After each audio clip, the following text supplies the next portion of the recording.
This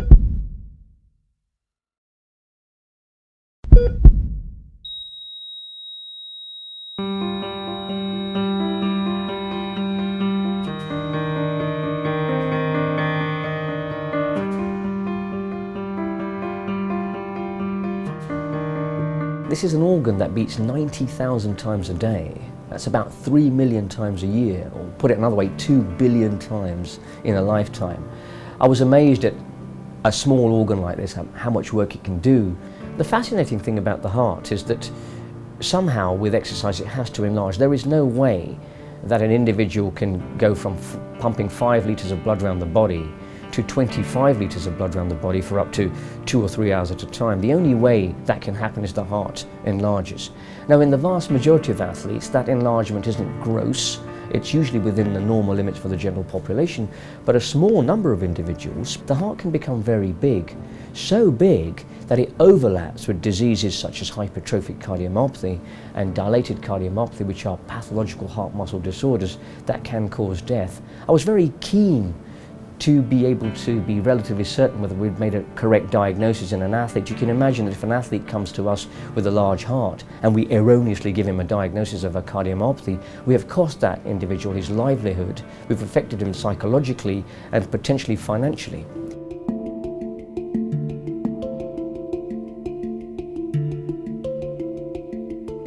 We have had several firsts. We were the first to identify the physiological upper limits of cardiac dimensions in adolescent athletes.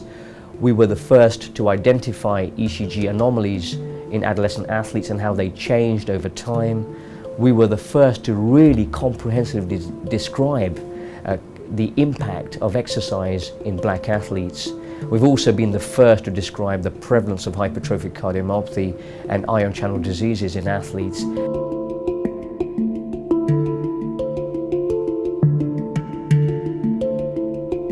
The manifestations of athletic training in terms of ECG and the echocardiogram are determined by many demographic factors, including age, size, the sex of the athlete, and importantly, ethnicity.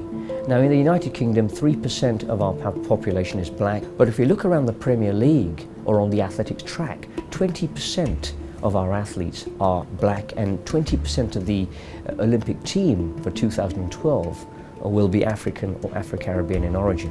What I had observed is that when we perform ECGs and echocardiograms in athletes, particularly the black male athletes, we find very bizarre repolarization changes on the ECG that can overlap with disease processes. And the differentiation in blacks is particularly important because data from the States suggest that black athletes are much more prone to sudden death from hypertrophic cardiomyopathy than their white counterparts. In a study that compared 300 black male athletes with 300 white male athletes in the same sporting disciplines, we found that whereas only 2 to 3% of white male athletes had a left ventricular wall thickness exceeding 12 millimeters, that would usually overlap with morphologically mild hypertrophic cardiomyopathy, 18% of black athletes had a wall thickness in that range. So many more black athletes get hypertrophy compared to white athletes. But the important thing about our research is no matter what the race of the individual, that wall thickness never exceeds 16 millimeters.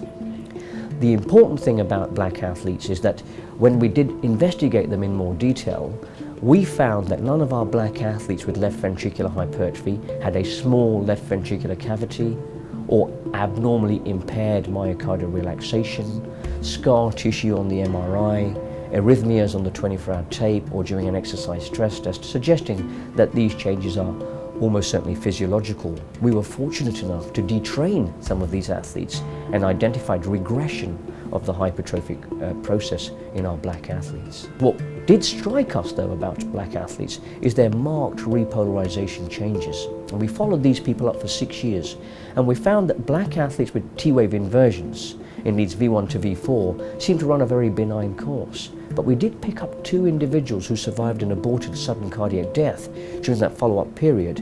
Both had T-wave inversions in V5 and V6, and based on that, we take T-wave inversions in V5 and V6 very seriously in black athletes and recommend very comprehensive assessment and follow-up until we're absolutely certain that things are absolutely fine.